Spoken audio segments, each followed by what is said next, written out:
Good evening, everybody. Welcome to tonight's meeting of the Escondido City Council. Please rise for a moment of reflection and remain standing for the flag salute. Yes, please join me in a moment of reflection. We kept here tonight to say thank you. Thank you for the privilege, the blessing, the honor it is to serve here in the city of Escondido. We kept here tonight as a diverse community. A community from backgrounds, different beliefs, different presents, and different futures, yet one common goal, that is the betterment of this city. We come together tonight to seek guidance, wisdom, and discernment during deliberations that transpire this evening. In doing so, we lift up Councilmember Fitzgerald, Councilmember Joe Garcia, Councilmember Christian Garcia, Deputy Mayor Martinez, and Mayor White. May they be granted peace and wisdom as they lead our city into a bright and prosperous future. Amen.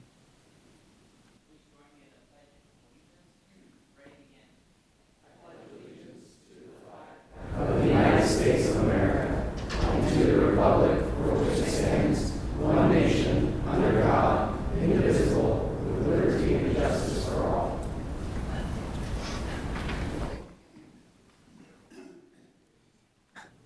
Thank you. We'll call this meeting to order and do a quick roll call. Councilmember Fitzgerald.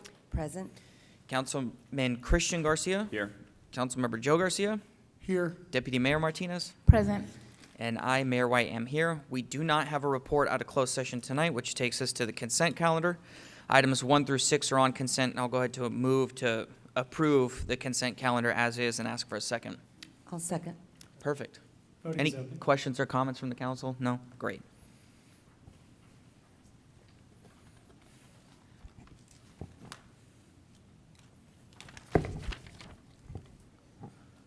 Did I get it? One last one. Consuelo Brokers.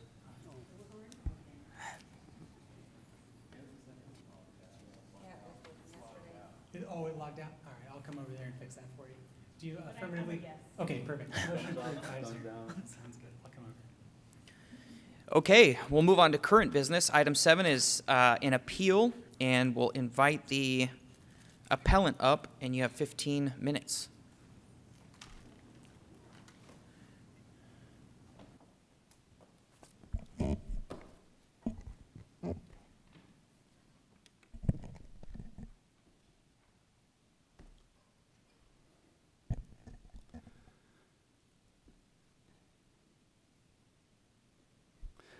Thank you for allowing us time this evening to address the council.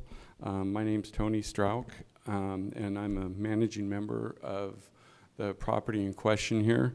And you have to excuse me, I'm a little nervous, so I'm going to read through some of this. We have high hopes that the council will finally put a stop to the injustice being perpetrated by the city against us at our property. There is complete documentation and evidence supporting our position and disproving the city's claims in their October 31st letter. And first, I'd like to address to all of you and ask, have you had time to read the 240-page staff report that was previously provided? And in addition to that, we provided 30 attachments and a summation letter explaining all those attachments. Those attachments included copies of the laws, highlighted sections of the laws, how these laws directly reflect on each one of the individual items being alleged by the city. And so I want to make sure that everyone's had a chance to review those 350 plus pages which we provided. In total, I know it's 600 pages. It's an awful lot of information. It's quite time consuming, but it's completely relevant, because if you haven't reviewed them, it would be impossible to have an opinion or vote on a matter, because it is all the evidence that clearly shows there are no violations at this property as alleged in the October 31st letter. Anyone who reads and reviews this will have zero doubt and will be 100% in agreement that we do not have a violation as indicated in the October 31st letter from the City of Escondido. To vote or deny or appeal without reviewing that would be unconscionable, because you would have no basis or merit for doing so. So if you haven't read it, I would encourage you to take the time at a later date, review it before formalizing your opinion or your vote, because without reading it, there's no way to come to a conclusion, and it'd be a travesty of justice to just vote on something that you haven't read all the facts of. The entire thing is arbitrary and capricious, and you will see that there is no substantial evidence for any of the determinations of any of the allegations by the city. In fact, it is complete and overwhelming evidence proving that the violations did not exist or have been corrected, but certainly do not exist now. We have continuously tried to meet and have conversations with city staff for them to acknowledge the corrections or the lack of their violations. No one will respond in any way. How do we correct a violation or prove that we have corrected a violation when we submit photographic and documentary evidence and yet they refuse to acknowledge even receipt of the items? We hired an independent third-party inspector to go out and review all the items, review the units, go through it, write a report, submit that report stating these items are not in violation, do not exist, and are not in health and safety code violations. We submitted that to city staff. They refused to acknowledge receipt of it. How can we be here today when we provided all the evidence that these violations did not exist, had been repaired, but certainly do not exist today?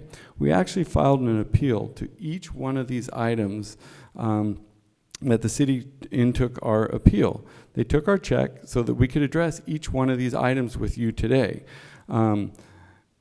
Maybe 18 of the 20 items just go away because it's very, very clear. And maybe there are 2 left that actually have some discussion we could have back and forth or work through. That would be great, but that has not happened. That's why we filed the appeal on each individual item. A day later, we were contacted by the city staff and said we don't have the right to file these appeals and we're only allowed 1 appeal. The problem with that is we appealed to the Building Advisory Appeals Board and the same thing happened. The city attorney advised them, well, if you have a question on 1 item, or it might have some validity, you have to deny their appeal. How does that make any sense that if you have 1 question on 1 item, but then all of a sudden all the rest of the items get to stay, even though overwhelming proof has been given that no violations or violations have been corrected? That's why I'm asking you as a city council to go through these reports, remove any of the items that you can clearly see are not in violation or have been corrected. Let's find out what's left, and then from there, I would ask that you request the appeal be pushed back down to staff so we can try and resolve those issues. I would further ask that an independent third party be involved because city staff refuses to communicate or acknowledge anything that we provide. Let's have a third party involved. I don't see how that can hurt anybody. As you go through the exhibits in our evidence and the copies of the laws that we provided, you will see numerous laws that were broken and violated by the city of Escondido. Let's assume for a minute, just assume that all the allegations that the city alleged are true. Let's even take it further and say we refused to make any corrections or we didn't make any corrections and that all the violations exist. Even if all that was true, the city's actions were illegal. The city evicted 5 families from their homes with a 3-day notice.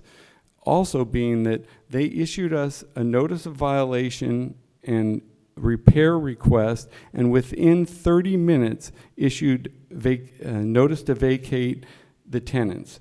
Don't know how that is reasonable time. As the law states, we have reasonable time. I don't think 30 minutes is. If I said 30 seconds, I apologize. The law clearly states just the opposite. The city has the legal obligation to make any health and safety repairs necessary to retain people in their homes. While it clearly states the city does not have the legal right to evict these families. If there was a violation, the city had the legal obligation to make any necessary health and safety repairs to allow the people to stay in their homes. The city provided this law in their own staff report, but yet they refused to follow it. You will see in our 30 exhibits the supposed violations and the attached laws that deal with these violations, and in all instances you will see that we did not violate the law. We in fact complied with it, but in several instances the city disregarded the law, did not follow their own city ordinance, and told us they didn't need to. I'm trying to go through this. I will cover a few of the points in my thing. Again, I'm not addressing all the individual items, because out of 600 pages, we would get nowhere like it did in the last one and cover 1% of it. And so I'm trying to avoid that, but I am going to rush through this so I can at least point out a few to show you just how egregious the claims are and how the proof is there that they aren't.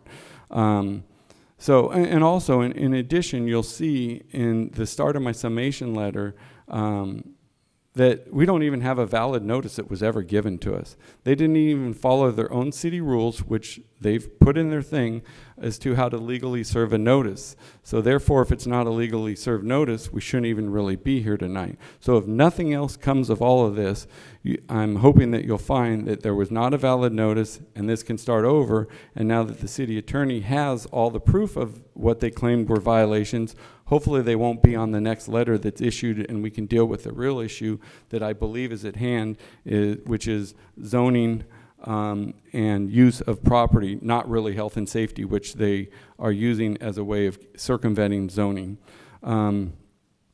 The city attorney has all the proof of all these things, and why at the last appeal, when she testified, she didn't even bother to say, yes, we see that most of these aren't there, but that's a whole different thing.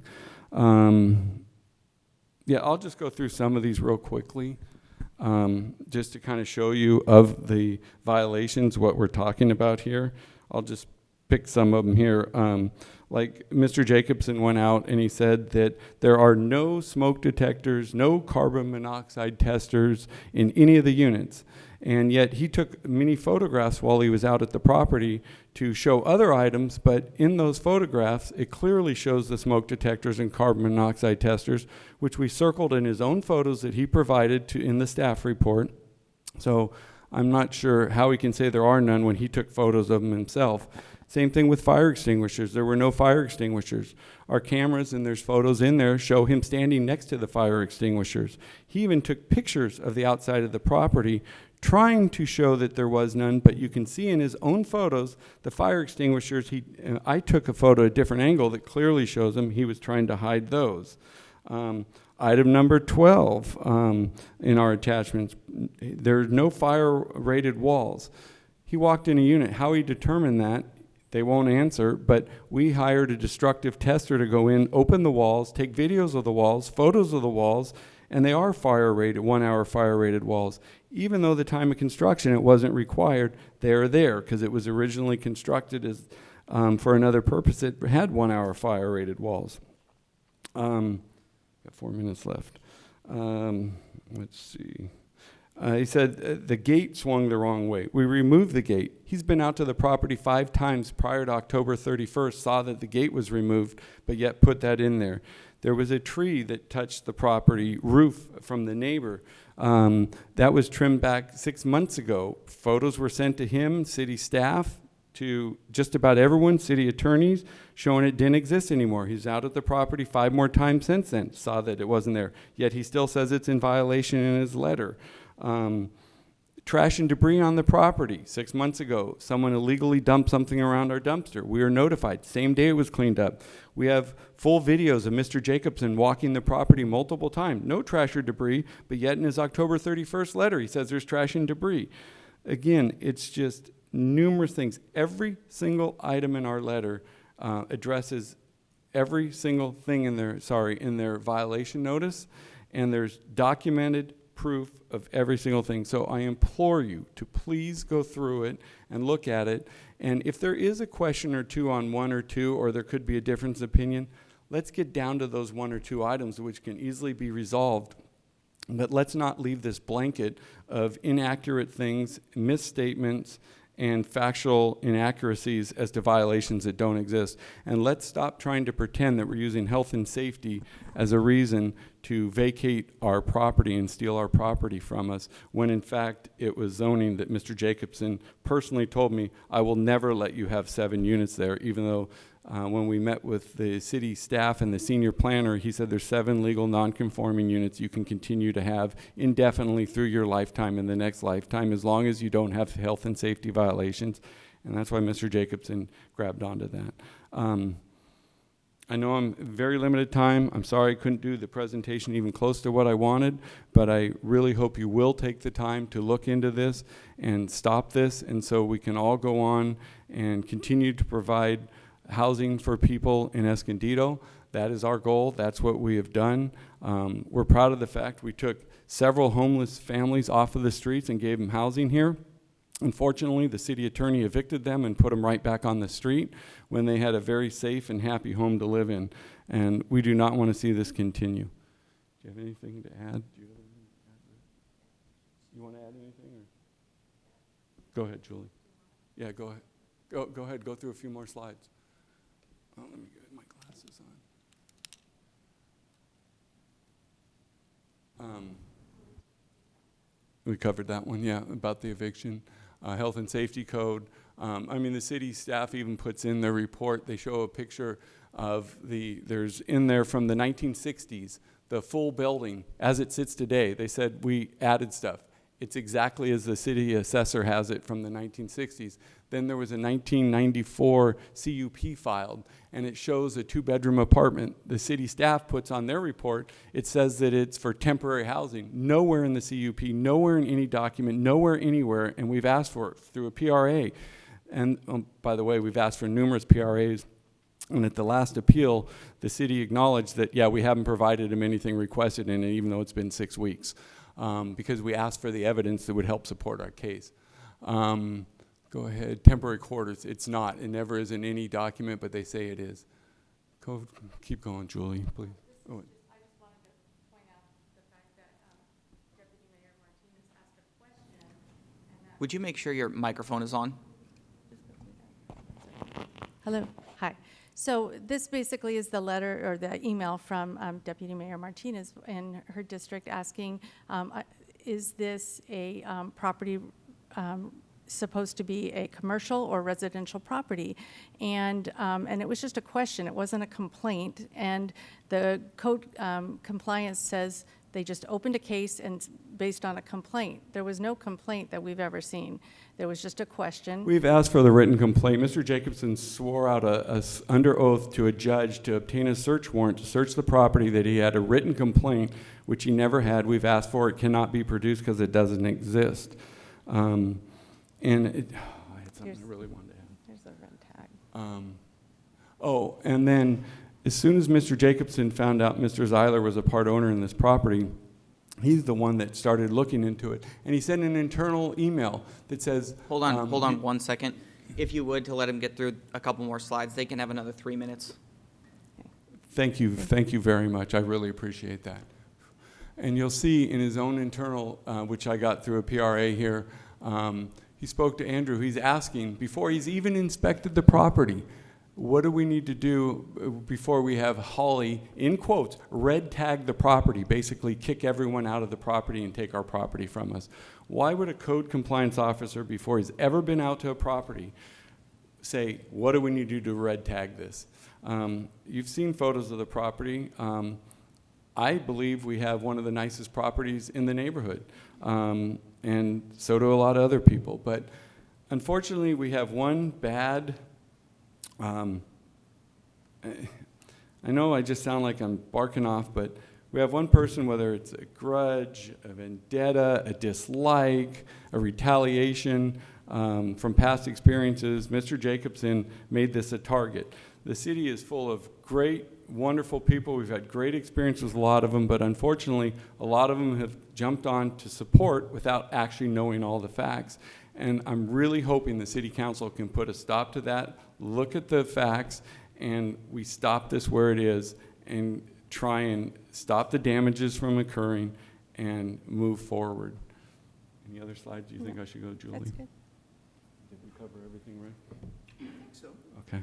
I thank everyone for their time, and again, I just implore you to please take the time before making a decision to look at all the evidence, because the evidence is overwhelming and will prove what I've said. Thank you very much. Do you have any questions for me I should ask? Hold on just one second. Do we have any public comments on this item? I'm good, thank you. I don't have any questions at this point. My recommendation, I guess my motion would be to adopt resolution number 2025-23 to deny the appeal and uphold the Building Advisory and Appeals Board's decision, and would ask for a second.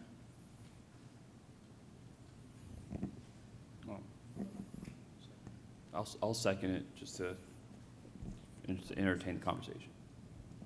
Did you have a question? Questions? Okay, please vote. Voting is open. Yes.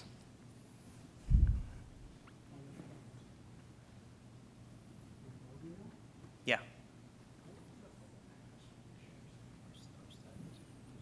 No. Only upon our request.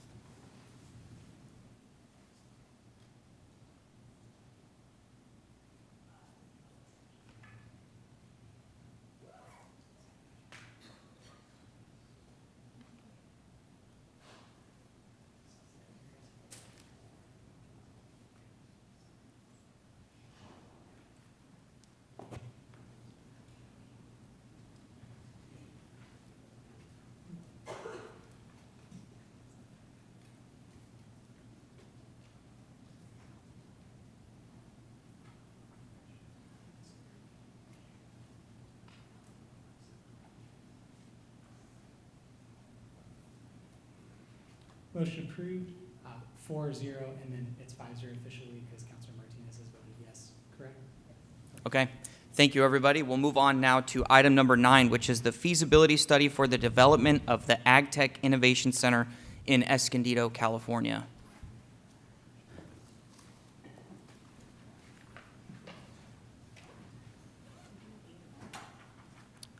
Oh, just kidding.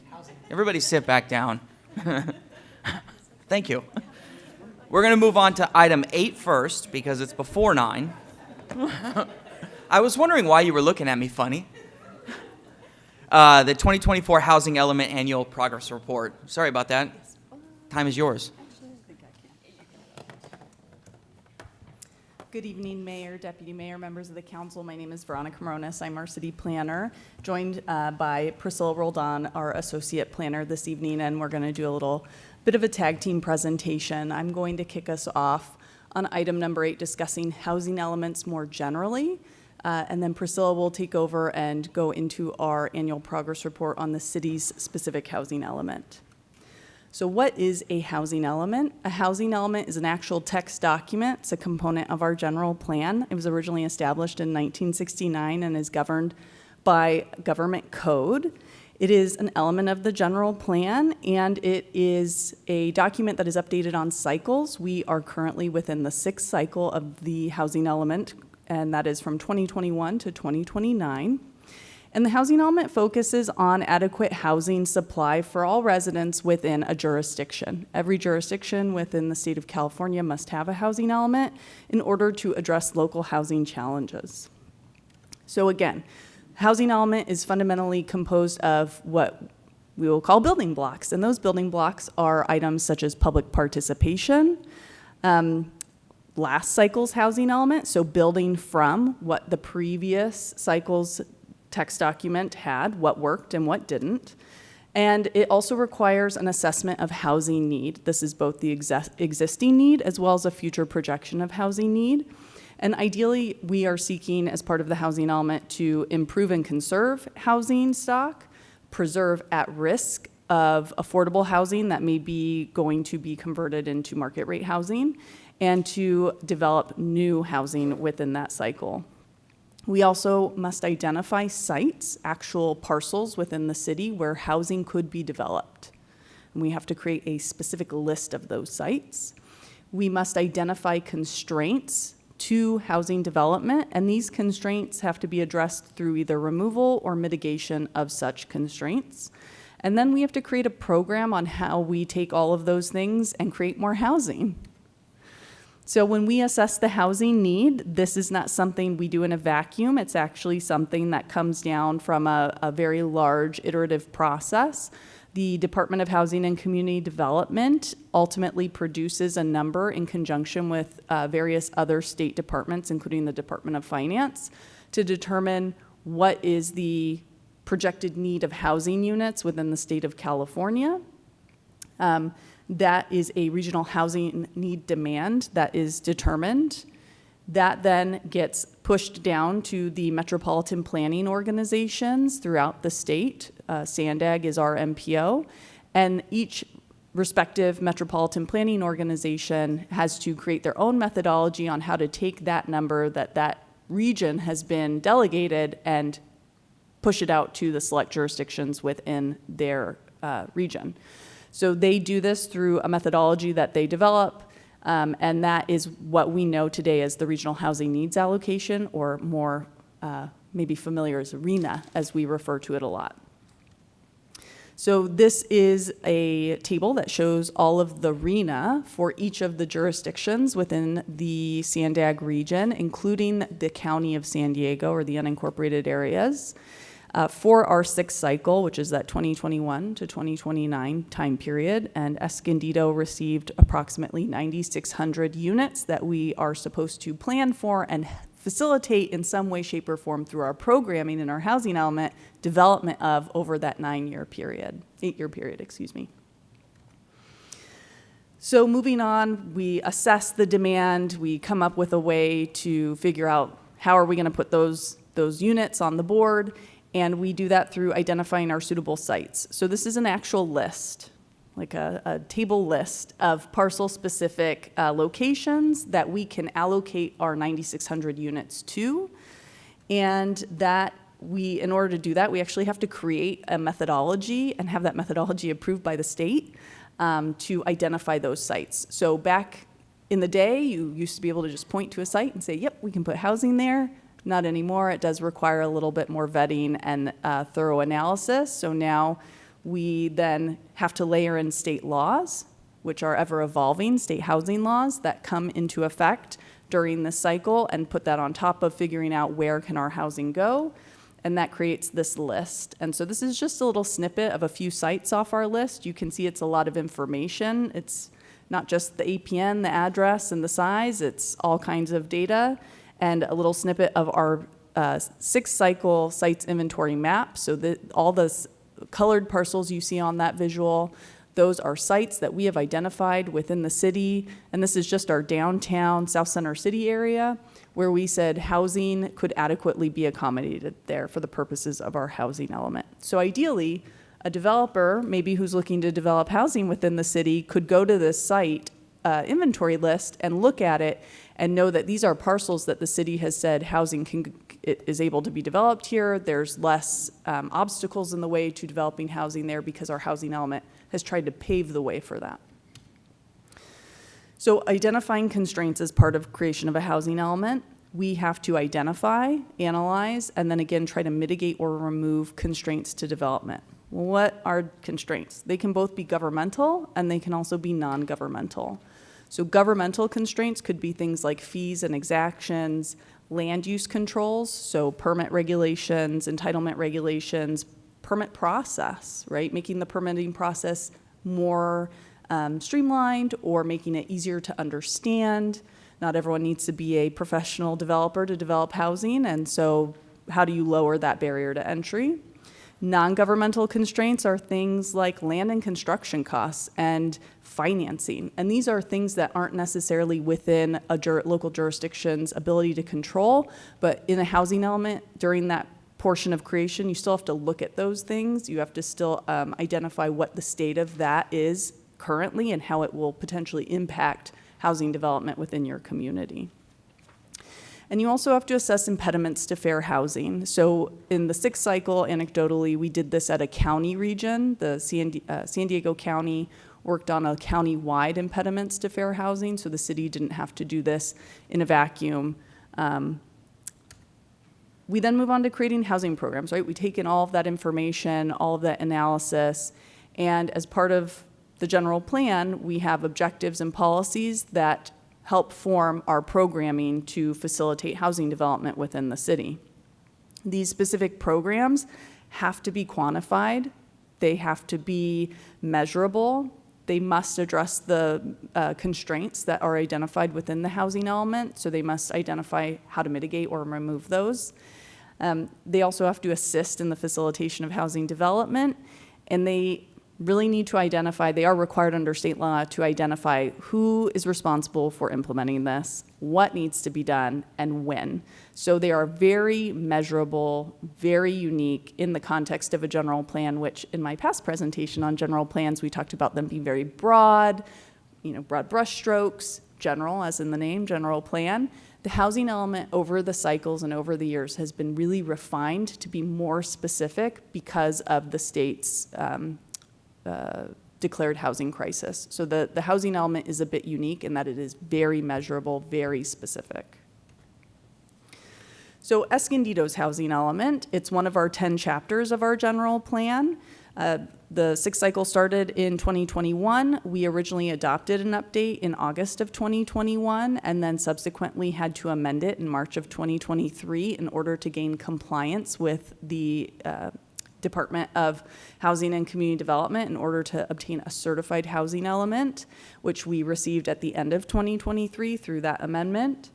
And we have our assessment of localized housing constraints and needs within that document. We talk about city resources, so it's actually a really great tool as well for the public if they wanted to understand more about the housing market within the city, what our housing stock looks like, what our demographic looks like. It is a snapshot in time, so it's from 2020, 2021.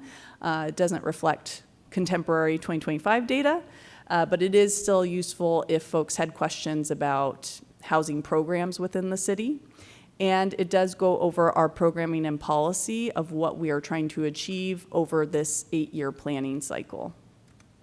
So priority programs are programs, these are adopted within our current housing element, and we call them priority because as part of the sixth cycle, many unique facets occurred that typically hadn't been seen in previous housing cycle reviews and certifications, one of which is the California Department of Housing and Community Development, HCD, now has an enforcement arm. So previously, there was not a component of that state department that could enforce the housing elements compliance. So a lot of jurisdictions were able to adopt programs and policies, and if they never achieved them during that planning cycle, they would reflect on that in the next housing element. HCD now has an enforcement arm to see if jurisdictions are meeting their goals and complying with their programming. And so as part of the certification process, they do identify programs that they deem city priority or the local jurisdiction's priority. These are the 10 programs that we received in our certification letter as HCD identified priority programs. So want to be clear, these aren't necessarily priorities from the city council. These are what HCD has identified as priority in their opinion. And then no net loss. No net loss is a topic that is pertinent to housing element law. It is something every jurisdiction has to balance when they are working on their housing elements and their RHNA numbers within their housing element. And essentially, a jurisdiction is required to maintain adequate sites throughout that planning period, that 8-year period, to accommodate its RHNA at all times. And so that means that city staff are constantly balancing that number when new projects come through the pipeline to ensure we have enough hypothetical RHNA throughout the city where development could occur at all times. Otherwise, we may have to rezone parcels to accommodate that missing density, that missing residential development. So that was a very quick housing element overview, but I'm happy to answer any questions if anyone has any. Do we have any public comments? None. I only have one question. Do we ever compare where we're at with other cities in the county as far as progress? City staff don't proactively go out and double check that. We absolutely can. Totally. No, don't even worry about it. I remember last year after we had this same presentation, some members of the public had reached out and sort of made a stink about our progress, which when you look at it on paper, obviously, I think it might be worth throwing a stink over, but you've got to realize that virtually every city in the county, with the exception of one, is in the same boat because these numbers are truly unattainable. And we had HCD at a SANDAG meeting, and everybody around the table expressed their frustrations, and all we got in return was basically a shrug of the shoulders, like, too bad. That's what it is, and if you don't hit your targets, you're going to face consequences. So I just wanted to make clear, I am, of course I wish we were building housing faster and it was more readily available to the public, but I'm thrilled with the progress we've made, and thank you for the update. I just want to say, that was one of your best presentations. No, it was like very clear, concise. I understood everything. You hit every marker, bullet point. So just good job. Thank you so much.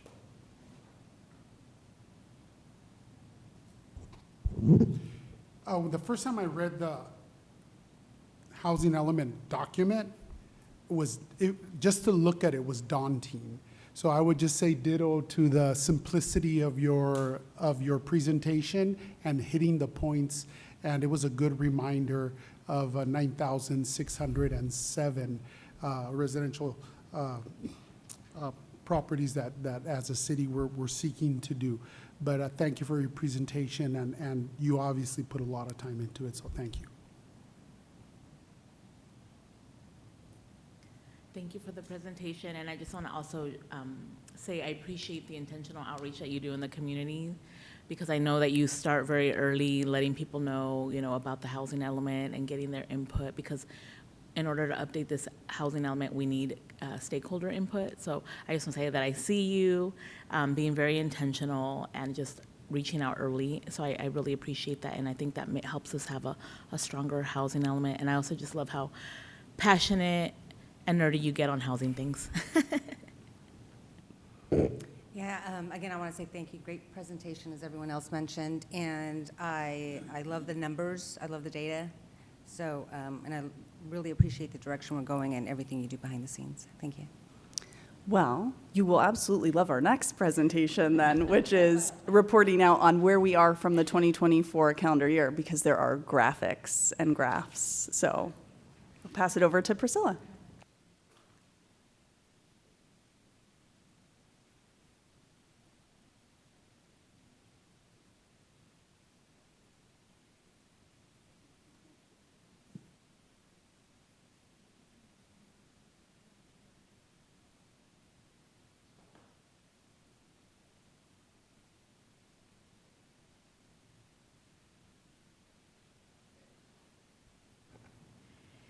It's going to be really hard to top that presentation by Veronica. She's just a naturally very good presenter, but I will try.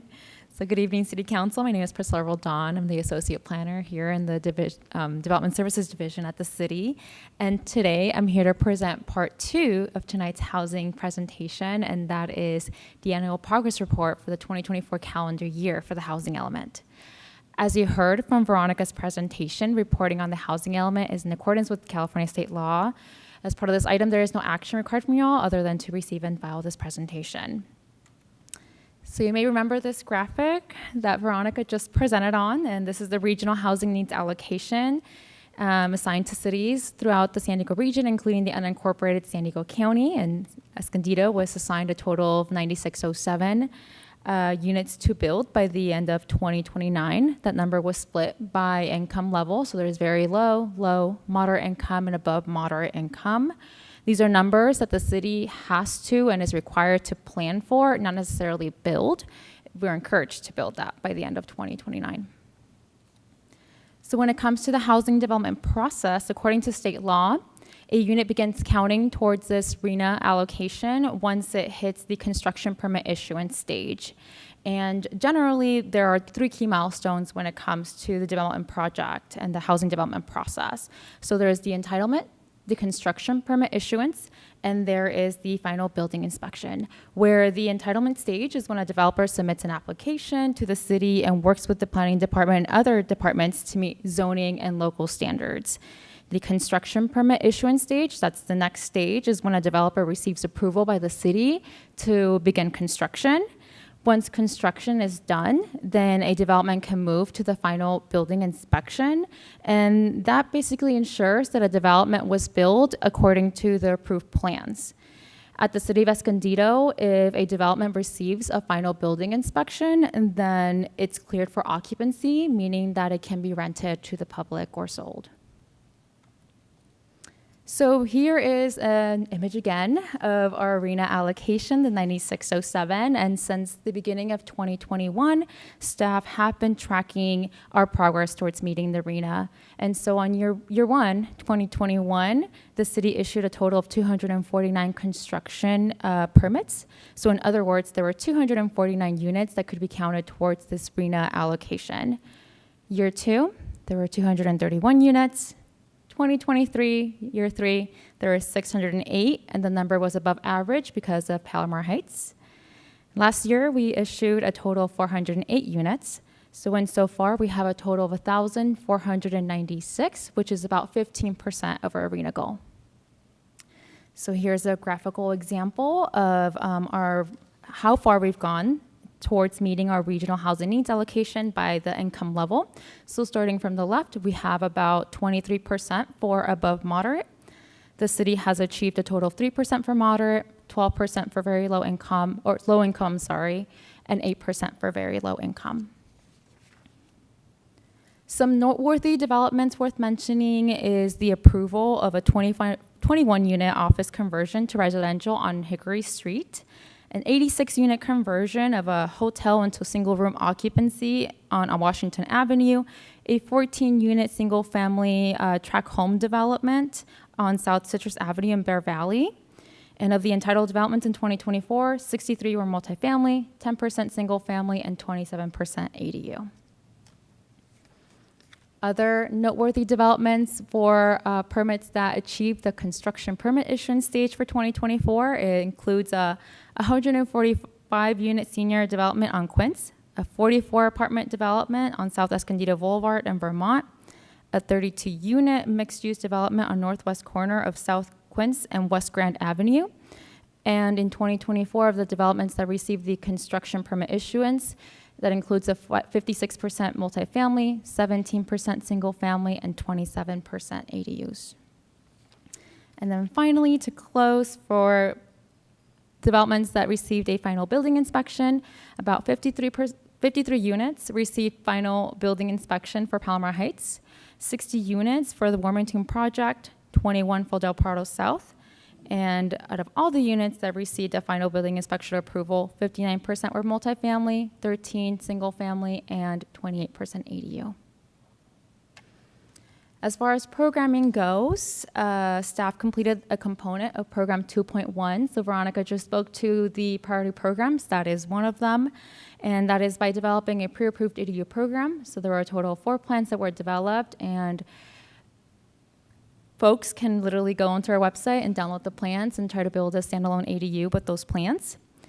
In terms of the rent review board, the city rent review board approved a total of 4 short-form rent increase applications. And this year, staff hope to hire additional staff to help with the implementation of the priority programs for the housing element. So for next steps, just like any other year, staff will submit the APR to HCD, the Governor's Office of Land Use and Climate Innovation, which is formerly OPR, and SANDAG. And in terms of future next steps, annual progress reporting will still continue, so we will provide an update on the general plan annual progress report as well as the climate action plan annual progress report. And that concludes staff's presentation for that. Thank you again for the presentation. Any other questions or comments from the council? Go ahead. Thank you, Priscilla. Can I see that slide again that showed all the numbers? It was like a graph or something, not a graph, a table. I wanted to get a picture of it. No. There it is. Okay, thank you. And then there was another one that showed how many we have. It was like a breakdown, yeah. I think it was another one. That's what I wanted to see. Yes, this one. Perfect. And then just, as far as like, obviously that number is really high, and the the track record is we're not going to get to those numbers in 2029, and I'm sure other cities are in the same boat. What would you say has been the biggest drawback or issue achieving more units? Is it that we're short-staffed right now to process, or we're not getting enough applications? Any kind of like things you're noticing that are additional barriers to achieving those numbers? Yes, that's a great question. Thank you, Deputy Mayor. From an internal standpoint, capacity is definitely a recurring issue surrounding that. But I think ultimately one of the anecdotal things planning staff is hearing a lot from folks, including folks who already have approved entitlements, is financing. Okay. That the financing of multifamily for rent units is a challenge at the moment.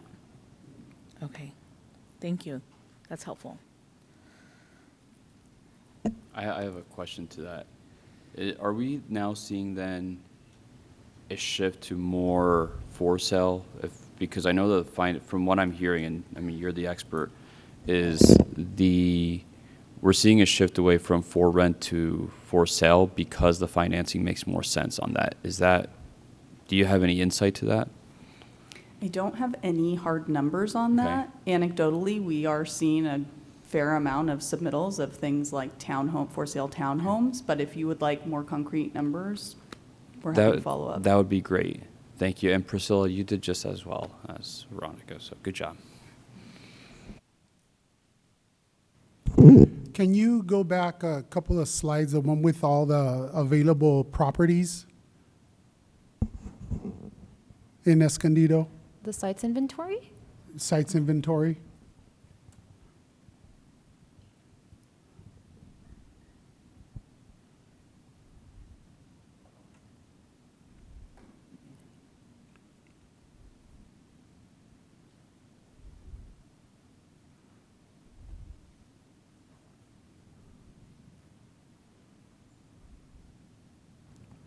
That one. So you have different colors for the parcels, and I have no clue what that means. I apologize that I did not place the legend on there. Those colors denote the zoning associated with those. I'm That's happy what I thought. to share a more comprehensive. That's what I thought, but I wasn't sure. I was like, whoa, maybe, density or all kinds of stuff. So, okay, thank you. That was my question.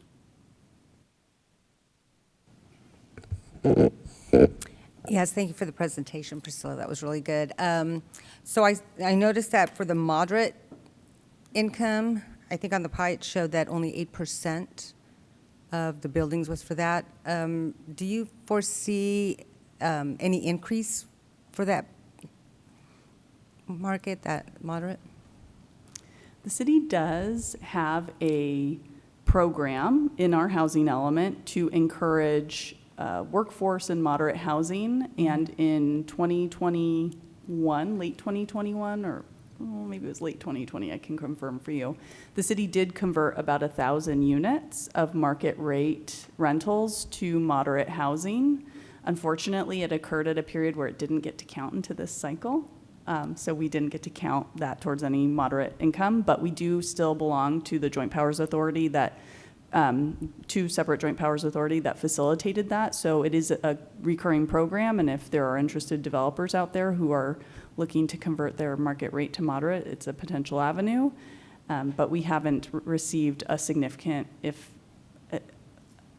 any really large numbers of moderate development projects for restriction. Okay, yeah. I think with just the demographic here in Escondido, I think the majority are in that bracket, the moderate. So it'd be good. And they come from very low to low income. So to be able to get them to launch and purchase to create generational wealth would be great. Thank you. Okay, thank you both for your time and presentations. This item does not require any action, so now we will move on to item 9, the feasibility study for the development of AGTECH Innovation Center in Escondido.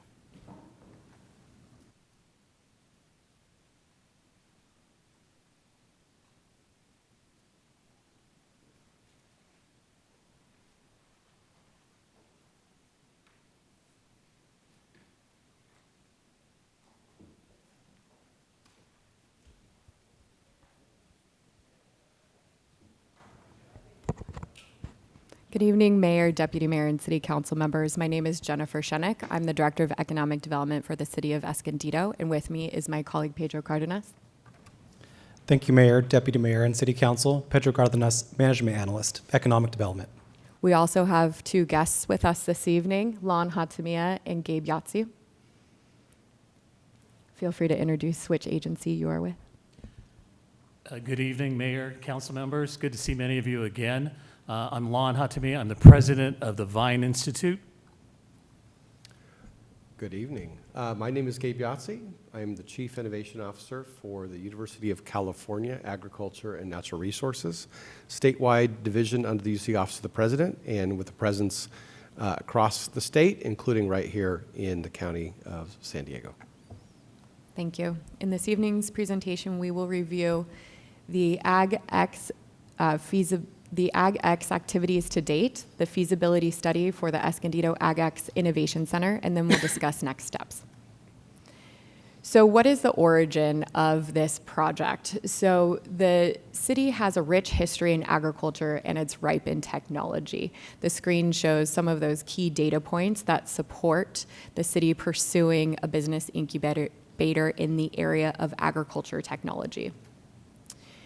This effort has been named Escondido AgX. So it's a city-led initiative to partner with local, regional, and state organizations to promote innovation in the agriculture technology industries to support local farmers and food systems.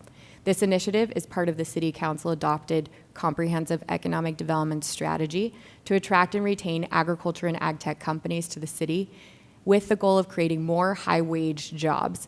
And that initiative is also in the city's general plan under the economic prosperity element. Community activities to date include 2 Escondido AgX hackathons, so community events to spur new business activity locally, 6 AgX quarterly meetups to gather farmers, scientists, investors, and entrepreneurs to support the ag tech startup community. The city has also partnered with the University of California, UCANR, and their affiliate nonprofit, The Vine, to conduct this feasibility study that you will be hearing about this evening. So the council activity to date includes the following items. Thank you. So our first presentation to City Council was on August of 2022, where staff did initial presentation of the pilot AgTech incubator on a city-owned property. In September of 2023, staff presented to the Economic Development Subcommittee to give an update on agriculture and AgTech initiatives. In December of 2023, we presented again to the Economic Development Subcommittee to make the initial proposal to go into an agreement with the UCANR system to conduct a feasibility study. At that Economic Development Subcommittee meeting, we received approval to take that to the full City Council on January 31st, 2024 to receive funding for that agreement. In March 2024, we made another presentation to City Council to give an update and recap of the Escondido AgX Hackathon. And most recently, in December of 2024, staff made another presentation to the Economic Development Subcommittee to give an update on the agriculture and ag tech landscape. And now we will turn it over to Lon Hatamia to talk through the details of the feasibility study that is included in your agenda packet this evening. Once again, good evening to all of you.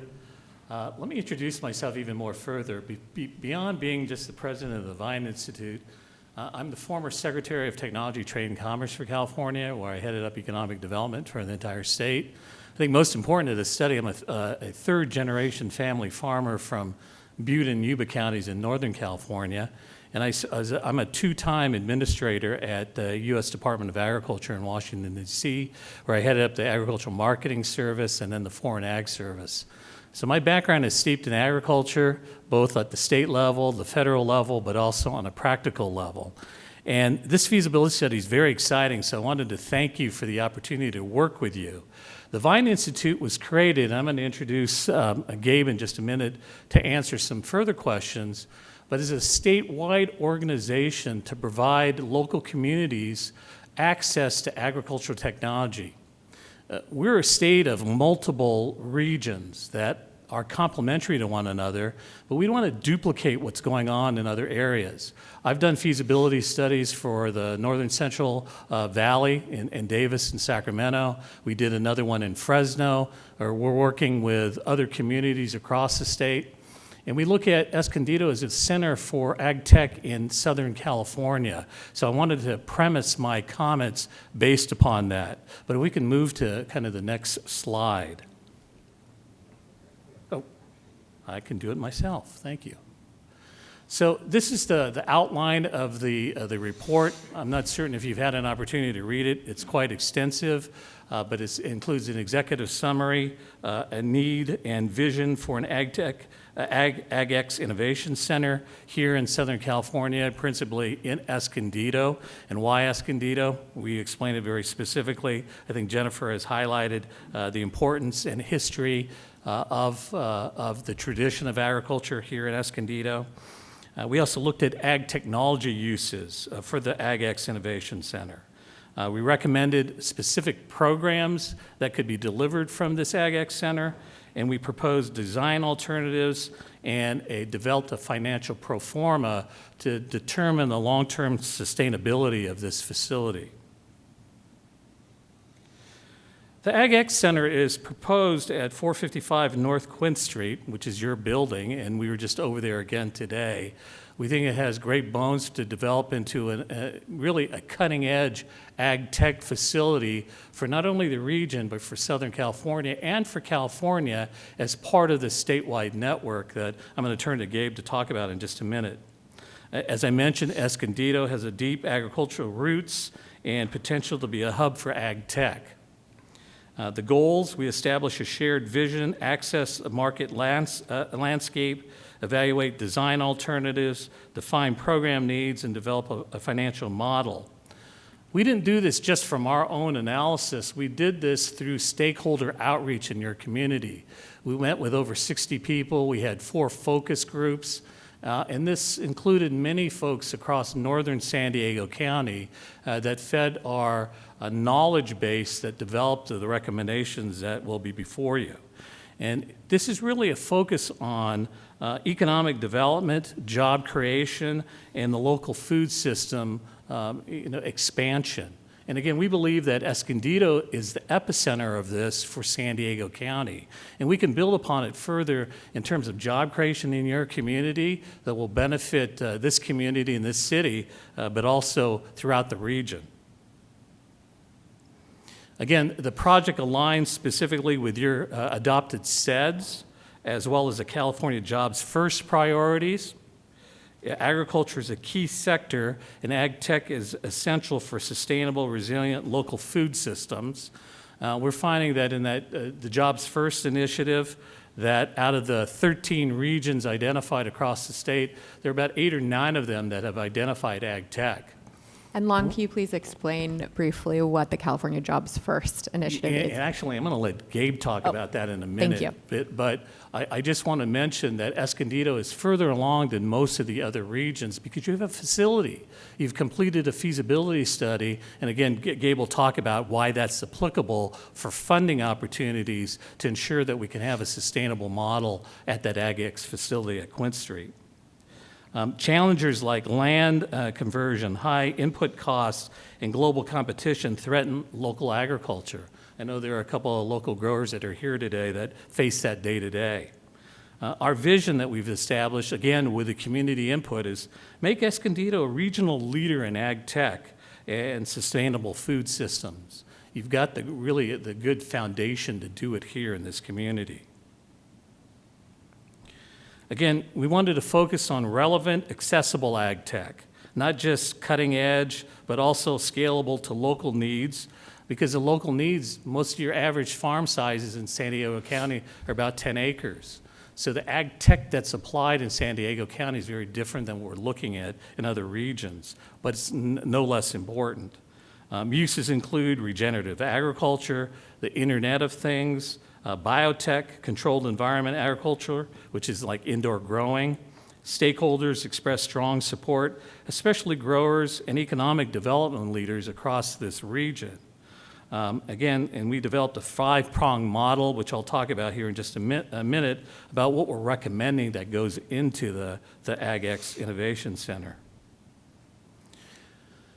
We believe, again, based upon the feedback we received from stakeholders across your community, is one, initially develop a regional food hub, and I think you've already started that. We were over at the facility today.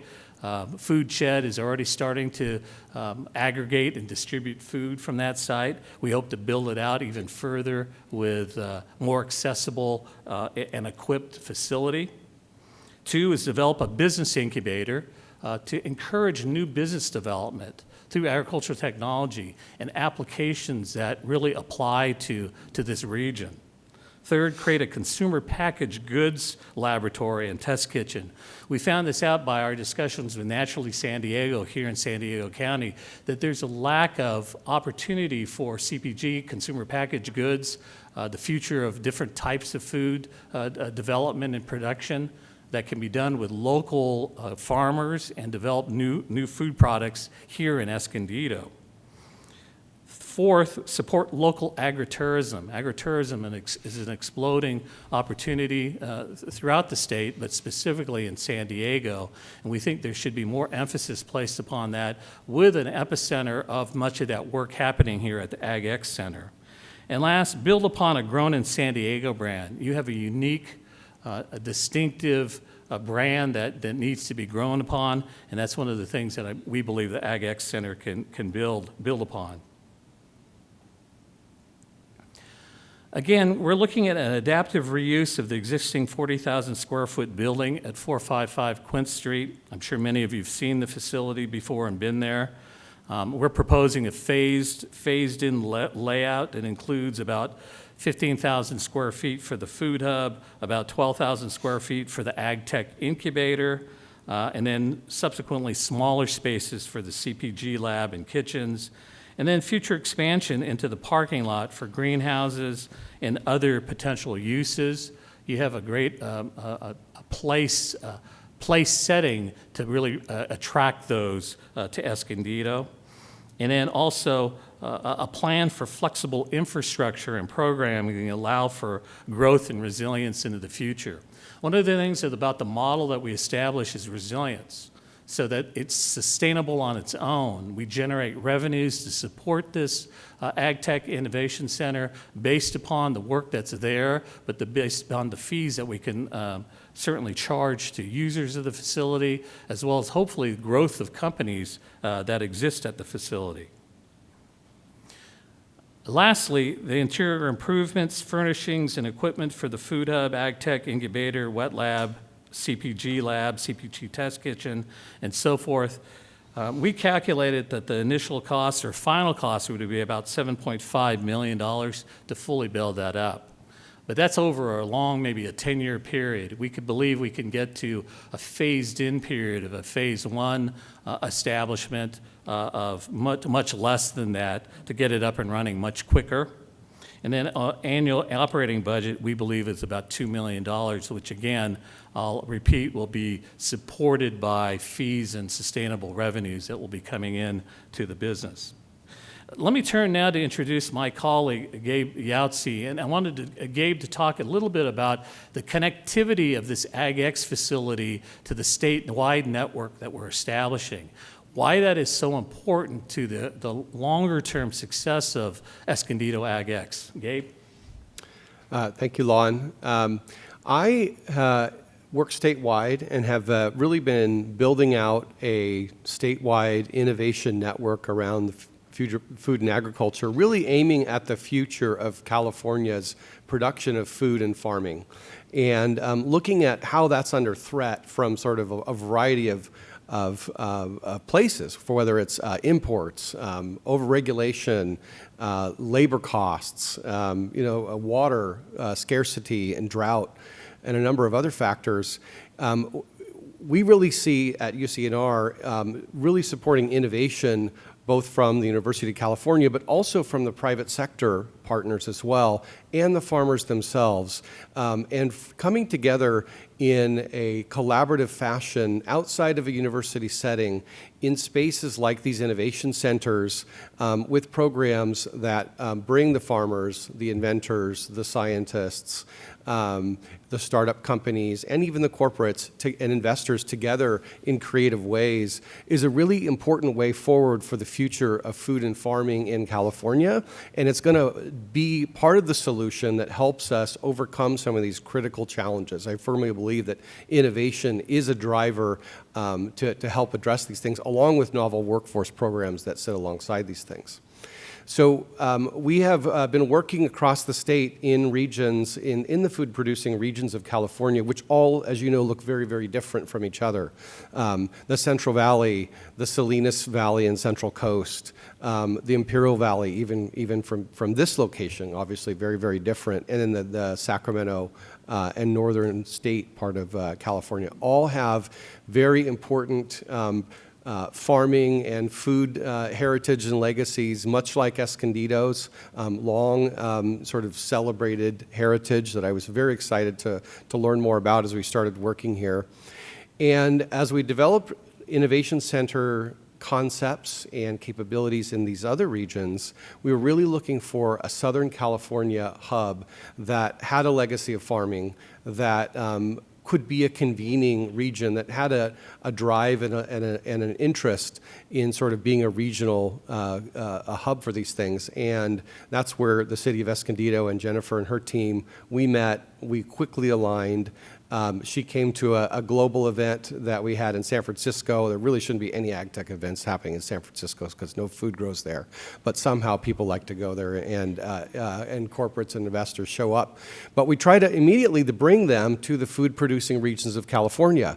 We need places like these innovation centers that are off our campuses, where we can convene the startup companies and the corporates and the farmers and the scientists and the students to build these technologies in a place where they can grow businesses, incubate them small. I really love the concept of this one that brings local food and farming in proximity with high tech. That's a real differentiator for what we're doing here. And you know, when I talk about ag tech, I'm not just talking about farming itself. That's obviously the critical first step. I'm thinking about the entire supply chain through farming, food processing, food product development, and how that impacts our health. And so that farming ecosystem, from farm to fork to stomach to health, and even using the side streams and the waste streams from agriculture to power new technologies as well. And so I think there's a special thing that's happening here in Escondido. We are looking to bring California Jobs First was mentioned. So I want to come back to that. If you're not familiar with that program, it's that Governor Newsom's baby. It's a ground-up economic development program that's been happening regionally. This is the Southern Border region.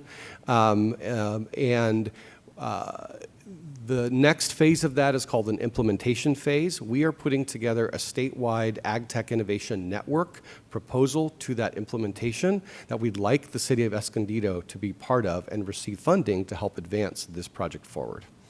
So I'll stop there and I'm happy to take any further questions. Thank you, Lon and Gabe. So next steps in this process, now that the feasibility study has been completed, staff will return to City Council with recommendations for an operating model, and we will return to Council with any potential funding opportunities. At this time, we welcome your questions and feedback. Thank you. Thank you. Do we have any public comments on this item? Yes, we do. Our first public comment is from Eddie Grangetta. We'll go to questions and comments from the council following public comments.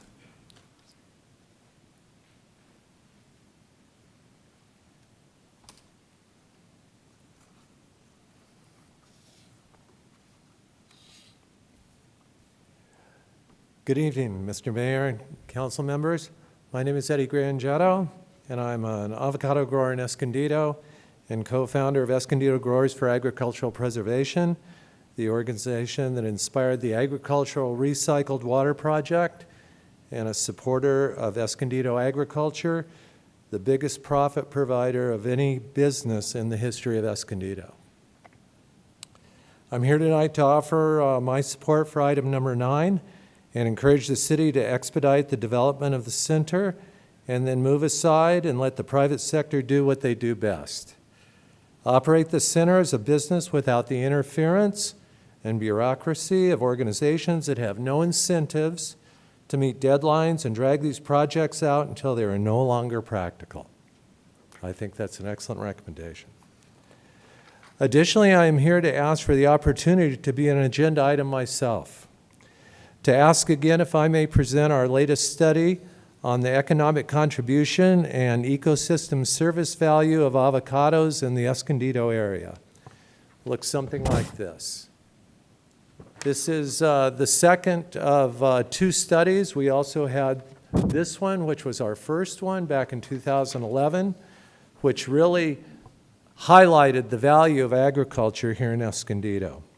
In addition to that, I would love to be able to allow Jeff Arbayo to present his proposal for funding the trailer of Locally Grown, which is going to be a documentary on San Diego agriculture with a focus on Escondido's recycled water program.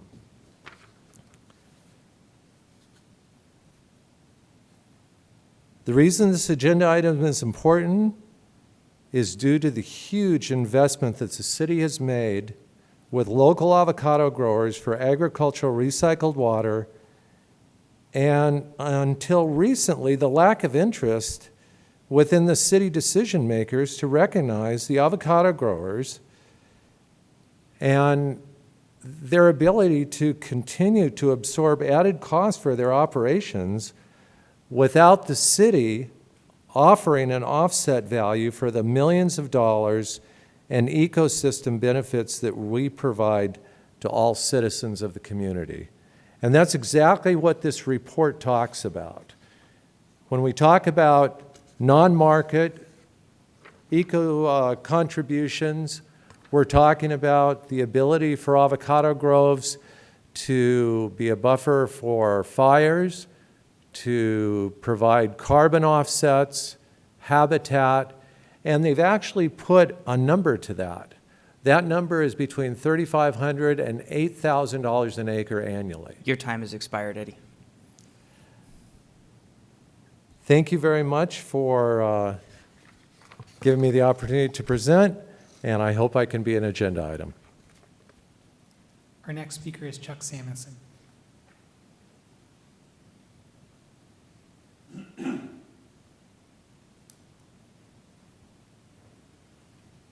Did I just erase all my notes? No. Okay. Mayor, Deputy Mayor, Council, staff, thanks for letting me have this chance to talk about this just really exciting project. I think that this project brings together the best of state, expertise in what the folks are doing in terms of these connected sites around the county. Ellie Igo, who's currently working at the site in Food Shed, has this vision for interconnected food hubs all up and down the state, where they're sending down to Escondido apples from Northern California. We're shipping avocados from Escondido up there, and there's this exchange going on of not only product, but best practices. And I see the same thing with the potential for this site. And so I made a couple of notes about things that are really exciting to me about this project. The Food Hub Network, the potential for this site to be one of a network of food and agriculture and ag tech sites throughout the state. The synergy when we talk about ag, food, and ag tech, because they are mutually supportive of each other, which is really cool. Something that was just slightly alluded to in terms of food, and something I know that's really important to Ellie and to me, is food is medicine. We need to start getting better food to the people who need it, where they need it. And so we're hoping that in this facility at some point, with the farmers coming in with product, with the CPG and light manufacturing will be done there, that there'll be a component of food rescue and meals for the hungry and food for the hungry. It's something that's been near and dear to my heart my whole life and in both my last nonprofit and my current. I think that's the biggest thing, is just that this partnership with the city, with UCA&R and the Vine, and with the local partners that are going to hopefully be involved in this, you know, from the AGTECH piece and Neil and his piece, Ellie and what she's doing there, potential involvement for Heal the Earth to be in this thing, brings together the right mix of people with the right expertise in different areas to really make this project something not only special for Escondido and Southern California, but really something remarkable for the West Coast and maybe bigger. And I think that's the vision for this, and just happy to be here talking about it with you all. Thank you so much. Our next speaker is Neil Bloom.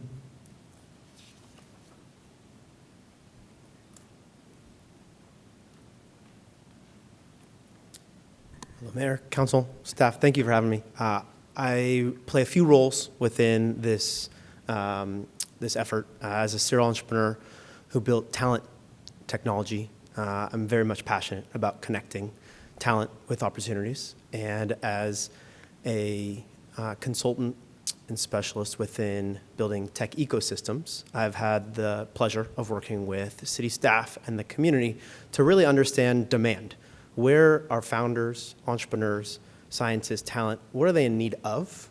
And I think through this process of building the actual programming already, hackathons, and really, you know, pop-up incubation, if you will, we found that there was overwhelming demand where people don't just want to show up and meet each other, which is what they got tangibly, but they continue to ask for more and consistency, to say, I need a place to belong to continue to build great businesses.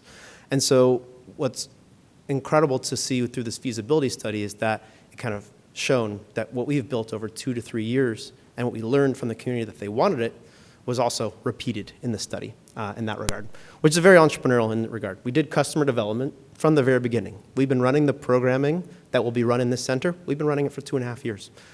We're not waiting for the center to exist to then go spin everything up. We've really been doing it already, and the community has said that they want that. Lastly, the last hat I wear, and just through, you know, really luck of the companies I've built, is investing. I've been fortunate financially, at least, to want to back entrepreneurs who want to change the world. And entrepreneurs are going to build no matter what. They're going to build in their house, they're going to build in their garages, but to actually be able to gather them in a place where everyone else can feed into that and learn from that and connect. Like, that is a force multiplier. And to be able to do that in North County, in Escondido, where scientists from the Salk Institute can show up and say, here's what I'm working on. And within seconds, someone says, I'm working on that too. And boom, like, magic literally has happened already through our events. And so I'm incredibly excited to get to work and put the first shovel in the sand so we can have consistency every day. Like, literally what we did over 6 events could be happening daily. And I know that the private investment, private founder, and private capital community is very excited to support and find founders out in the open who are building, not just building in their own garages where it would be hard to find. So thank you for entertaining us. Thank you for your partnership. And I'm excited. Hopefully this is day 1 of many. So thank you very much. Next is Tracy Barham.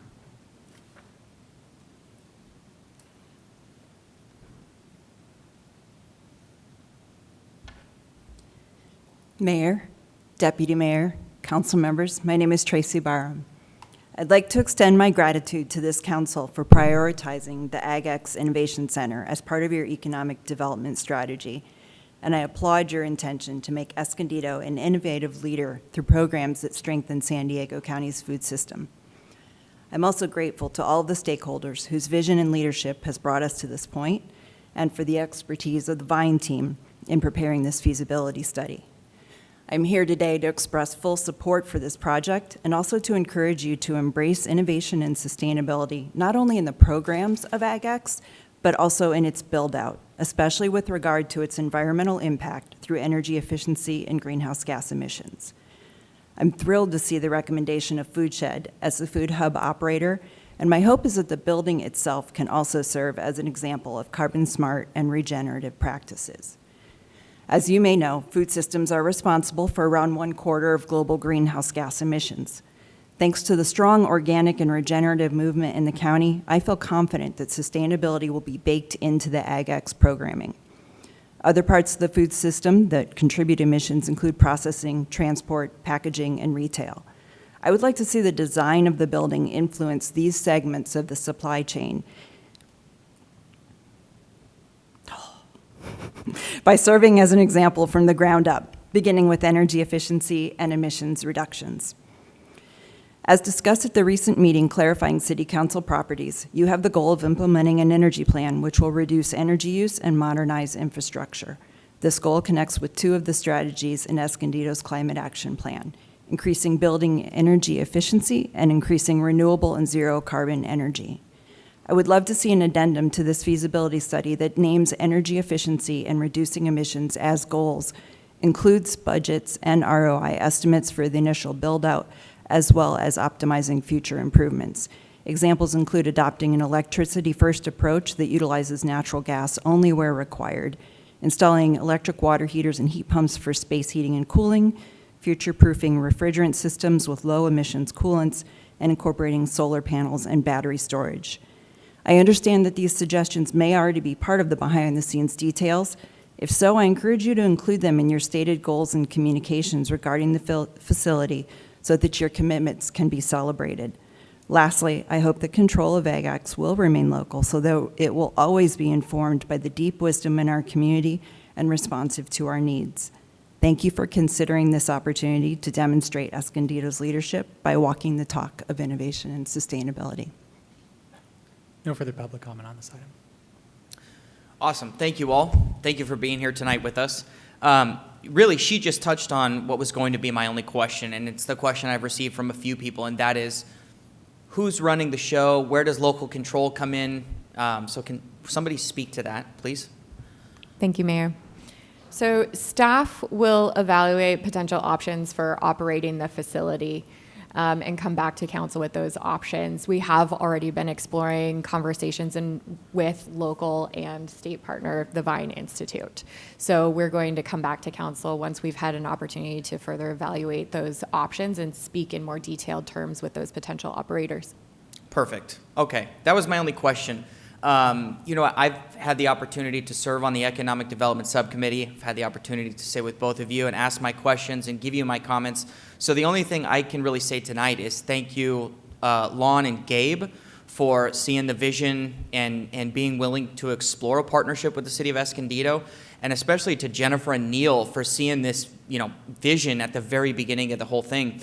Whenever I go speak anywhere in town, this is one of the things that I hammer on because it's such an exciting thing, and I see all the potential for AGTECH here in the City of Escondido. So thank you again to all of you, and I'll turn it over to my colleagues. Yes, that was, I was really looking forward to today's presentation because I've been hearing all about it from the mayor, from Jennifer, and driving by the building. It's just really exciting, all the work that you've done behind the scenes. And I do agree with Mr. Grangetto. We need to expedite this process. Escondido needs this. Southern California needs this. And it's so exciting that we're going to be a part of that. I appreciated just how you explained the long-term sustainability of the program and the building and the economic development, job creation, food expansion, and the jobs first priorities. So all good. Let's get it done. Thank you.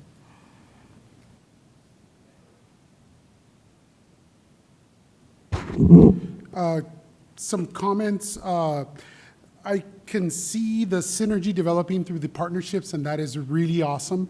I attended the California Jobs First meetings back when it was just getting started, the organizational meetings, and was hoping we'd have representation from the city other than just me attending as an elected. And Pedro was kind enough and taken leadership for that, and that's made it a tremendous difference. So thank you, Pedro, for that. Unexpectedly, I had the opportunity to be able to showcase Escondido's leadership in a lot of the agriculture, speaking specifically to the water recycling production that we're doing over there. I just happened to be sitting at one of the committees, and the question came up, and I stood up promptly to speak on that, and it was received very, very well. A few weeks ago, the mayor and I were in Washington, D.C., and our responsibility was to advocate for the city with our congressional leadership, and one of the things that we talked about was precisely the AGTECH. And not to my surprise, but very excitement to hear from one of the congressional representatives' staff, chief of staff actually, to say, hey, when you guys get to the point where you're going to break ground or you're starting operations, let us know, because I believe that the congressional member would like to be there because of his innovation in tech. So their interest was to see the agriculture and the tech come together. So there's a lot of interest out there. We mentioned the Vine Institute, Eyes Open Widely. Both of your organizations have a lot of credibility behind it. So we're really excited. Thank you. And I'm the other part of the economic development, and I've been waiting for this for a while. So anyway, thank you. That is all my, those are all my comments. Thank you. Thank you so much for the presentation. I've been excited and eagerly waiting for this item to come to the, before us, because I don't sit on those committees, so I haven't been getting that information firsthand. So I'm really excited. I know that as far as, Escondido and tapping back into our agricultural roots and history has been a conversation that the city's been having for over 5 years. So really excited to see how that has flourished and grown. And I have participated in the hackathons and the AGETECH mixers and always meet new people there. So I just think that's really cool that we have those kind of events here. Really happy to see organizations and the speakers tonight excited about this endeavor. I do definitely want to make sure that we are tapping into our local folks here who have been working in food system work for a long time. So I'm really excited that you have been engaging them and that you will continue to engage them, and I look forward to seeing what your proposal is. And then I also just want to say thank you to Tracy that spoke. I very much resonate with what you said, and I think this building could be a model for resilience and energy resilience and sustainability. So I would love to see that if possible. Being a leader in the Southern California, I'm just excited about all the possibilities. And thank you, Eddie Grangetto, because you always show up. and I see you and I hear you. So I just appreciate the passion and all your wisdom and your involvement throughout this process. So thank you to all of you who have been part of this journey. I'm really excited. And yeah, I'll support in any way that I can, so let me know, and I look forward to hearing what you come back with. Thank you so much for all your work. Okay. Thank you for your work. Really do appreciate it. I do want to see the project expedited, as mentioned earlier, and as what Ms. Barham, she mentioned, how do we address packaging and supply chain and all that, which is not just part of the agricultural aspect, but also the delivery of the agriculture. So excited to see what you guys come up with and what's being presented later on. I think there's a lot of great opportunity. There's much excitement.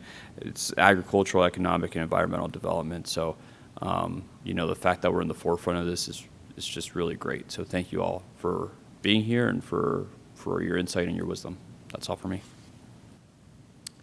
I guess the only thing left I have to say is my instruction to staff would be bring this back as fast as possible. So thank you all for your time and for being here.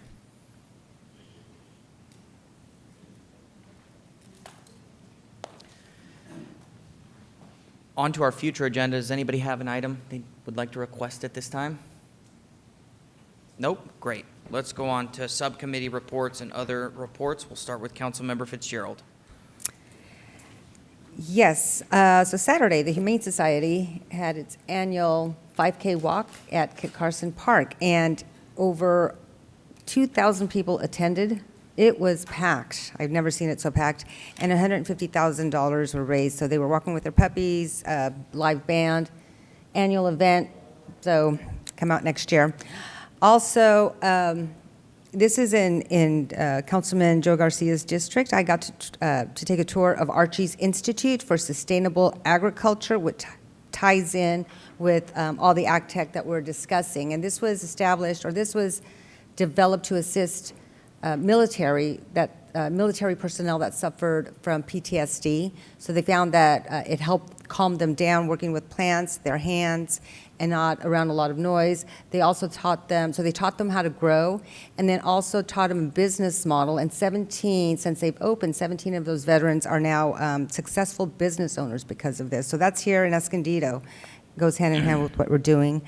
And the KB Homes and ribbon cutting, I'm not going to talk too much about it because that's in your district, Joe. That was really good. And right now, after this, I went earlier, and it's still continuing. It is over at the Civic Center. It is a Cafecito Business Magazine reception celebrating Women's Month, and that should be going on until 7:30 or 8 o'clock if you guys would like to go over with me. Sir? All right. We met this Monday, the NCTD Marketing Service Planning and Development Committee, the MISBITA Committee, and made our nominations and elected our chair and vice chair. I was elected as vice chair for that committee, so we're looking forward to see how we represent Escondido in a good manner and have the appropriate discussions that we should have. As Councilmember Fitzgerald mentioned, KB Homes, we had a ribbon cutting yesterday of our first ever development with the wildfire prepared homes designation in the country. So we're really excited about that and all the state-of-the-art that is being brought into construction. So I went back after lunch and sat there and just gathered information and learned. It was just an incredible experience. So that's it for me. Thank you. Two things. The city manager and I had a meeting with Steve Waldron, who is the organizer of Cruisin' Grand, just to put the community's minds at ease. We are moving forward with Cruisin' Grand, and it is still not too late to submit your art for the mayoral art contest through the Escondido Art Association. Thank you. All right, I had a meeting with the Clean Energy Alliance, briefing, I should say. We're looking at the budget. Budget looks good right now. I mean, there's a lot of opportunity right now for resource allocation, and I think the organization is doing well with that. Been meeting with constituents as always. We also had a budget subcommittee meeting, looking at what the next couple of years is going to look like in responsible and I think optimistic ways. And as always, thank you to my community for the privilege of serving. Alrighty. Last Friday I had the San Diego River Park JPA board meeting, and then tomorrow I have a budget subcommittee. So we're looking to see if what the budget will look like for this next fiscal year, and seeing how that will impact we're a member agency, if we'll be having an impact on our dues for that for the next coming year. I had the tour. I toured the Escondido Disposal EDCO site. It's been a few years since I had been there for the tour, and since they had built, it was before they built the anaerobic digester, so I was able to see the construction site for the third and fourth to be coming anaerobic digester, and where the natural gas fuels up the trucks. So it was fun to go back and see that. I had a successful community cleanup this past Saturday, thanks to the volunteers who showed up. We picked up lots of trash in the areas of Fig and Lincoln. And my next cleanup will be April 5th at Washington Park, which is right before the Earth Day Escondido Festival starts. And that's, again, Saturday, April 5th. And the cleanup, you can sign up at volunteer.escondido.org. And please come to Earth Day. I'll share more about it in the coming days. I also was at the KB Homes presentation. That was really exciting. Today I had a career day presentation with middle schoolers at Bear Valley Middle School. And then on Sunday, I attended an indivisible town hall. I believe that is all I have. Thank you. City Manager? Nothing to report. Any public comments? None. This meeting is adjourned.